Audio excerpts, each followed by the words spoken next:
So my name is Kevin Eubank, and I'm the Chief Meteorologist for KSL Television, KSL.com, and KSL Radio. Why did you choose this job? You know what, my dad was a meteorologist for 40 years here in Salt Lake City. So I grew up in a family that loved meteorology and talked weather all the time. So when I was a little boy, your age, I hated the weather. I didn't want to have anything to do with the weather. But as I got older, I realized how cool the weather was. The weather changes every day. Everyone is impacted by the weather. And so I decided that I wanted to pursue that as a career. So I went to school, I enrolled in meteorology courses, studied meteorology, and then applied for a job and got on TV. Have you done your job anywhere but Utah? I've never done my job outside of Utah. So I started at the CBS station here in Salt Lake City, and then I moved to the NBC station in Salt Lake.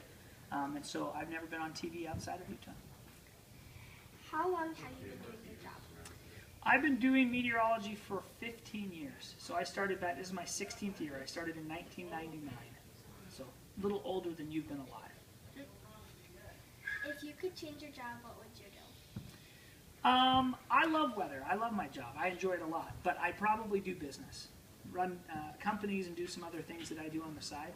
So if I ever had to go a different direction, I'd probably go into the business field. Do you enjoy your job? I love my job. I can't believe they pay me to do the weather. And you can ask anybody. Even if I'm right, they give me money. If I'm wrong, they still give me money.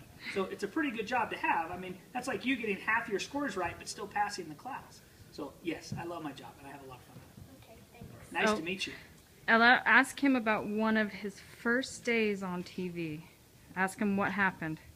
What happened on your first day being a meteorologist? So I got my first start at the CBS station, and I got to fill in for only 2 days, so they hadn't even hired me. So my first day was fine. I did the morning show and the noon show, and it went okay. But my second day on TV, I was doing the noon show, and at 12:42 in the afternoon, I said, let's look outside and see what's going on. And there was a tornado on live TV on my second day on television. So instead of talking about the weather for like 2.5 minutes, I actually got to talk about the weather for 3 hours and talk about where the tornado came from, where it was going, how did it form. Because before then, we didn't really know that tornadoes could form in between the mountains like they did here, and it did. And so we talked about it for hours. It was really cool. So that was my second day on TV. Probably the most severe weather event I've ever covered live happened right there on the second day. That's cool. It's crazy. All right.